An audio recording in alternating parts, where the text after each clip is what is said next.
Well, hello everybody, and welcome back to La CoCo Strangiato. Today, I'm taking a look at this CoCo2 that the owner wanted me to add a composite output to so they could capture the video. So let's fire this thing up and see what we're up against. Wow, this has to be the worst RF I've ever seen out of a CoCo, short of a failing RF switch or a bad cable.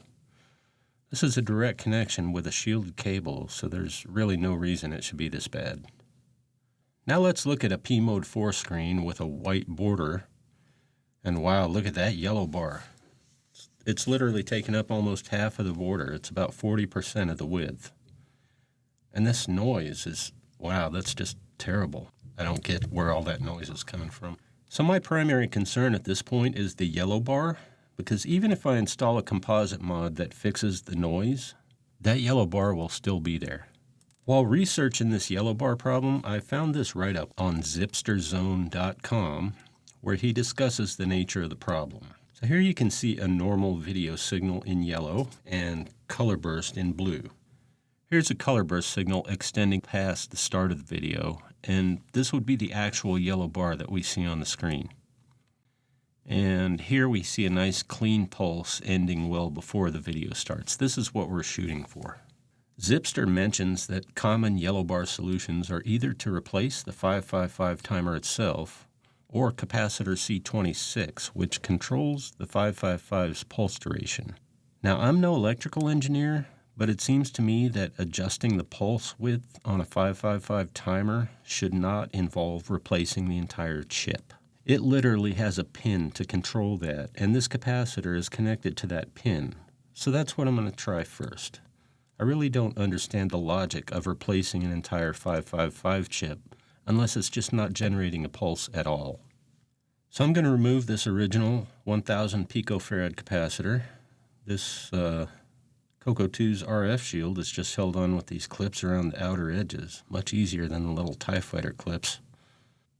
So when I'm removing a capacitor or component like this, first I like to add a little bit of fresh solder. It just makes the melting a little bit easier. And luckily this capacitor sits high enough off the board that I can just grab it with my fingers, and there we go. And just for kicks, let's throw this on my component tester here, and no component found. Probably just not making a good contact. Try that again.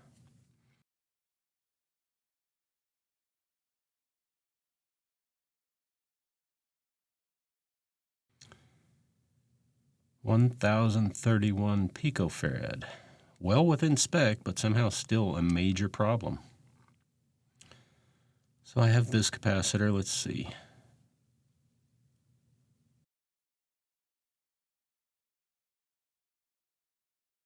(816 picofarads). Let's give this a shot. Okay, we're ready for a quick test, and wow. First of all, I apologize for the terrible moire pattern on the video. I assure you this is an artifact of the camera and the particular zoom level I'm at. This is not visible at all to my eyes.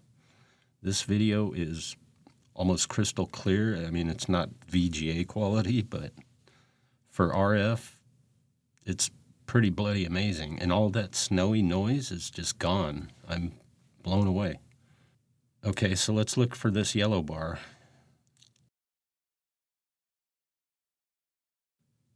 All right, so the yellow bar is still there, but it's significantly better. We went from about 40% of the border width down to about 20%, so that is a significant improvement. Let's see if we can do better. Okay, now I've installed a 650 picofarad capacitor, and the text screen is basically the same, crisp and clean, and the yellow bar, boom, completely gone. That is beautiful. So as long as we're here doing this, one more test for science. I've got a 400 picofarad capacitor installed, and yep, as expected, it looks great. So I would say a good recommended value in the range of 400 to 600 picofarad is kind of where we should be, at least for this machine. I don't know, maybe they vary. And well, as long as we're here now, let's go ahead and play a little. I'm in Professor Lagarto's comfortable study. Somewhere I probably have a map of this game. I loved these graphic adventures when they came out, and I bought a few of them from Mark Data Products. I don't really remember it well enough to play through, so I don't know. Let's look at something with a little more action. Ah, yeah, Pegasus and the Phantom Riders. Now, this is literally, I think this is my favorite Joust clone.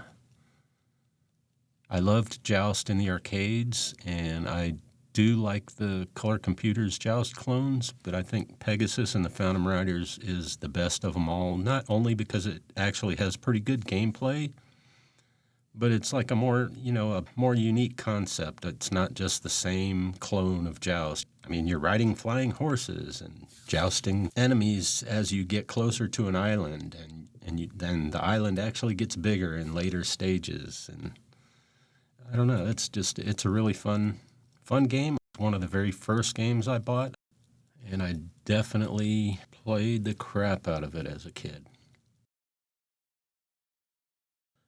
All right, I think I'm going to wrap this video up for now. Kind of trying to keep this a little bit short, and I know I said that I would be doing a composite mod to this computer, and I actually did do the composite mod. There was actually quite a bit of additional troubleshooting that I had to do to that computer. There was a lot of flakiness that it was exhibiting, and I was able to solve at least 2 different problems with the machine, besides what we already fixed today. So if you enjoyed this video, please click that like button. Encourage me to keep creating this sort of content for y'all. Anyway, thanks for watching, and remember to CoCo every day. Cheers.